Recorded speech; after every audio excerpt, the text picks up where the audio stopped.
city of Manila has, they say officially 10 million people, but in fact they figure that probably there's 15 million there. And those people, those other 5 million, are coming and going. And most of them have no property. They're desperate for a job. They come to the city along the river basin. And those rivers are now flooding. The country of Philippines had 33, by UN official numbers, 33 disasters last year. Most of them flooding due to tropical cyclones, heavy rain events, flooding these rivers, and these poor people who have nowhere to go. They're desperately, their families, little kids, are living in this environment.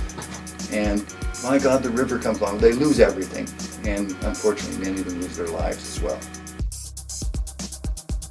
Professor Simonovic, what specific applications have you been involved with? The studies that we have done are indicating that we may see the floods that may exceed the historical floods up to 20%. I mean, nowadays the most losses, economic losses experienced from natural disasters are coming from flooding. The major, obviously, risk is the risk to human life. The second important impact is on municipal infrastructure, including roads, bridges, and elements of infrastructure that supports the regular functioning of individuals within these urban environments.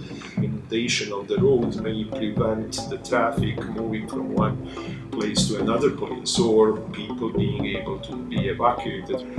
The third major source of damage is damage to the environment, and floods are obviously bringing considerable amount of water that may stay over the area for a period of time that can cause various potential impacts. If the land is being used for agricultural production, it may affect the agricultural production. If the land is used for different industrial activities, it may have some impacts on the kind of water quality that flooded water may carry with it to areas that may not be exposed to kind of these different chemicals. And the repetition of the events is sending a very clear message that a particular type of land use and rules and regulations will need to be changed in order to prevent or minimize the damage in the future.